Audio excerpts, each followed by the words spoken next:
बिस्मिल्लाहिर्रहमानिर्रहीम। औरंगजेब आलमगीर मुगल साम्राज्य के सबसे ताकतवर, निडर और तेज दिमाग वाले बादशाह थे। उनका शासनकाल मुगल साम्राज्य का सबसे शानदार काल रहा था। आज की इस खास वीडियो में मैं आपको हजरत औरंगजेब आलमगीर रहमतुल्लाह अलैह के बारे में 20 ऐसे फैक्ट्स बताने वाला हूँ जिनको सुनकर तो हिंदू भाई भी औरंगजेब के फैन हो जाएंगे।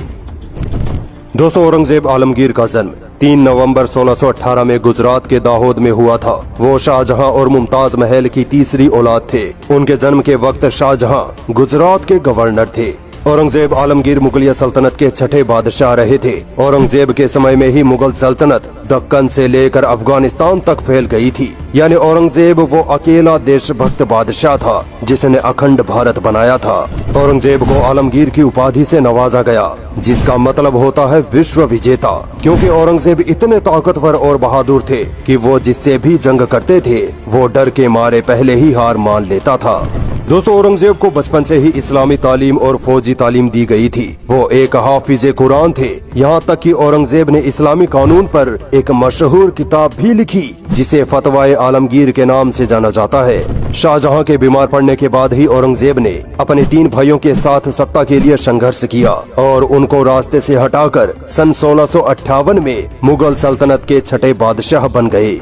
ये सच है कि औरंगजेब ने कुछ हिंदू मंदिरों को तुड़वाया था, मगर धर्म के नाम पर नहीं बल्कि सत्ता के लिए। उन मंदिरों में औरंगजेब के खिलाफ षड्यंत्र रचे जाते थे, इसीलिए उन मंदिरों को तुड़वाया गया। इसके उलट औरंगजेब ने मथुरा और अयोध्या के कई मंदिरों को दान भी दिए और यहाँ तक की जमीन भी दी थी। वो मंदिर आज भी मौजूद हैं।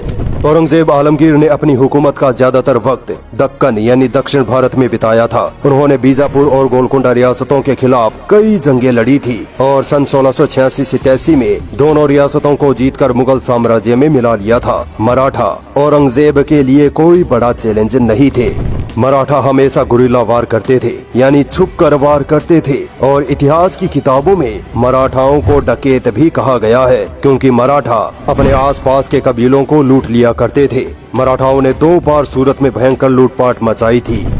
जब मराठा औरंगजेब के लिए सरदर्द बनने लगे तब औरंगजेब ने 1665 में मिर्जा राजा जयसिंह को फौज देकर भेजा। शिवाजी मुगलों का सामना नहीं कर पाए और घुटने टेक दिए। इसी जंग के बाद शिवाजी ने मुगलों के साथ समझौता किया और अपनी रियासत बचाने के लिए अपने 23 किले मुगलों के हवाले कर दिए। यहाँ तक कि शिवाजी ने मुगलों के अंडर रहकर अपनी रियासत चलाई थी। शिवाजी ने खुद दक्कन में कई जंगों में मुगलों का साथ दिया था। यहाँ तक कि शिवाजी ने अपने बेटे संभाजी को औरंगजेब का गुलाम बना